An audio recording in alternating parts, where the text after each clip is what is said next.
एक घर, उस दिन से हमारे अंदर की कहीं ना कहीं सब कुछ होने पर भी एक भावना रहती है। जहां जन्म होता है जिस शरीर का, वो एक संस्कार रहता है।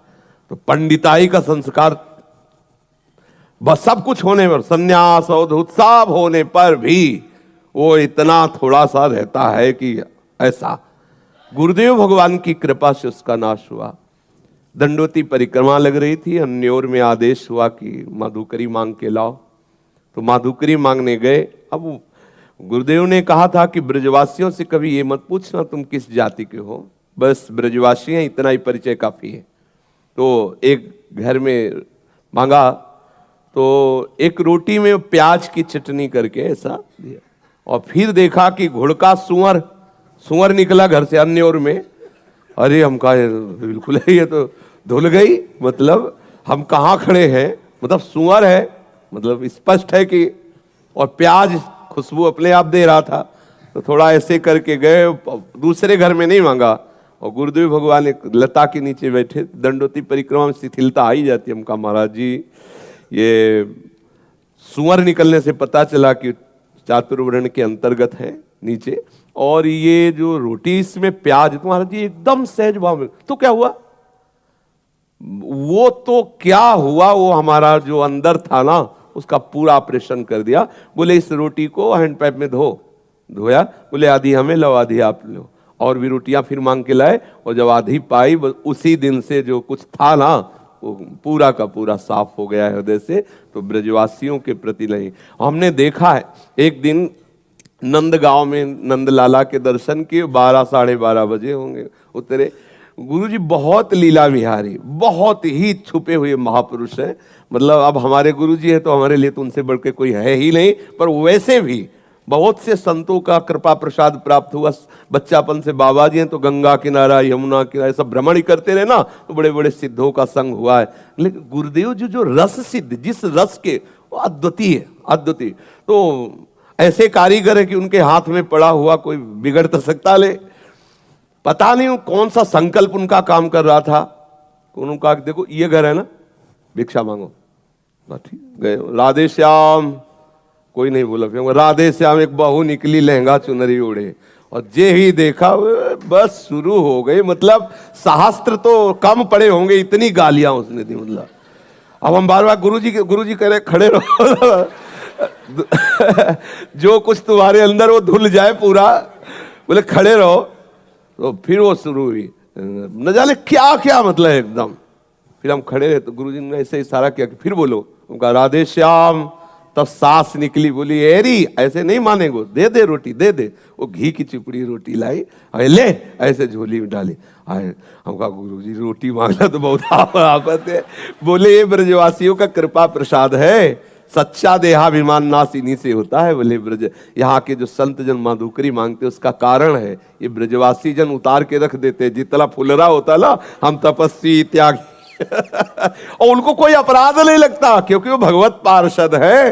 वो भगवत पार्षद है, उनको कोई अपराध थोड़ी कि साधु को कह रहे सारे हरामी मोटे सुअर मांगने आ रहा, तेरे को शर्म, ये सब होता है, ये सब चलता है। तो गुरुदेव भगवान जब रोटी पा रहे थे तो उस रोटी से जब आधी दी तो उन्होंने कहा कि जानते हो ये रोटी प्रिया प्रीतम की प्राप्ति कराएगी। ये जो अपमान से मिली हुई जो ब्रजवासियों के टुकड़े हैं, ये सीधे भगवत प्राप्ति कराएंगे। तो दोनों बातें ब्रजवासियों के प्रति उनका कटु व्यवहार और उनके पवित्रता पर विचार ना करके, ये मेरे आराध्य देव है ऐसा।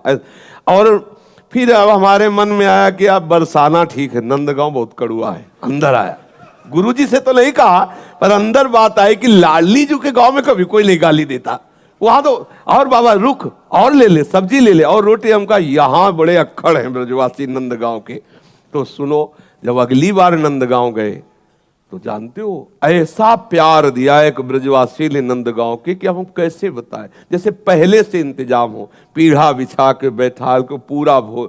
तो अंदर से रोए कि प्रभु हम आपके जनों को जान नहीं पाए। हम तो सोच रहे थे आगे बहुत कड़वे लोग हैं, बहुत प्यारे। ये जितने भी ब्रज 84 कोष के अंतर्गत है, ये वास्तविक सच्चिदानंद प्रभु के निज पार्षद है। माया का पर्दा लगा जिससे हम जान न पाए। और यहाँ के पानी में गाली का प्रभाव होता है, यहाँ के पानी में है। अगर वाणी में माँ बहन की गाली ना आई तो असली ब्रजवासी है नहीं, पक्का समझ लिया। अगर असली ब्रजवासी की पहचान देखनी है और उसको छेड़ दो तो चाहे तुम जितने बड़े परमहंस हो, 2-4 गाली तो दे ही देगा वो, समझ लेना पक्का ब्रजवासी का खून है। उसे छेड़ दो थोड़ा, हट तो जैसे सारे बहन और माँ की, और फिर ऐसे वो धुल के रख दे, पक्का ब्रजवासी। आप गांव के ब्रजवासी छोरों को देखो, वो आपस में बात करते हैं, तब देख लो भाई भाई से बात कर रहे हैं तो भी 10-5 बार तो निकल ही जाएगा। इस पानी का प्रभाव है कि वाणी में कठोरता का वर्णन, और हृदय इतना द्रवित है पूछो मत, सच्ची बात मानना। ये साक्षात प्रिया प्रीतम के पास, जहां 10-20 बच्चे बच्चियां खेलती हुई मेरी लाडली लाल जरूर वहां खेल रहे होंगे। ब्रजवासी बच्चों से मतलब प्रेम, उनको प्रणाम करना, उनको दुलार करना, सीधे लाडली लाल को रिझाना है। ये ब्रजवासी जन बड़े बड़े सिद्धों ने इनकी रोटी पा करके प्रिया प्रीतम का साक्षात्कार किया। आज भी हमारे सदगुरुदेव भगवान ब्रजवासियों का ही अन्न पाते हैं। तेहरा गांव में आप स्वयं जाते हैं और वहां जाकर भिक्षावृत्ति करते हैं, साल भर के लिए तो अन्न आ जाता है, और उसी अन्न से आज भी गुरुदेव, कुछ समय पहले तक ऐसा था, हम लोग भी मांग के लाए हैं चून, आदेश होता तो जाते थे, पूरे गांव से थोड़ा थोड़ा चून मांग के लाए, उसी से गुरुदेव आज भी अपने उदर में ब्रजवासियों का। पंडित रामकृष्ण बाबा बड़े बड़े सिद्ध हुए इन्हीं ब्रजवासियों की जूठन से। कभी इनके प्रति ऐसा भाव न करे कि जूता पहने या बीड़ी पी रहे हैं या नहाए हैं कि नहीं नहाए, ये भगवत स्वरूप है। किस जाति के ये भी नहीं देखना। जो हमें महापुरुषों से सुनने को मिला, श्री हरिराम व्यास जी कह रहे, व्यास बड़े तेई जना ब्रजते अनत न जाही, वृंदावन के स्वपच लो जूठन मांग ही खाई। कह रहे हैं कि वृंदावन के स्वपच तक की आदेश कर रहे हैं हरिराम व्यास जी। ऐसे कोई साधारण महापुरुष नहीं, आचार्य कोटि के महापुरुष हैं। वो कह रहे हैं, व्यास मिठाई विप्र की तामे लागे आग, वृंदावन के स्वपच की जूठन खइए मांग। आचार्य कोटि के महापुरुष और ऐसा बड़े बड़े सिद्धों ने किया है, भगवत प्रसाद मिलता है।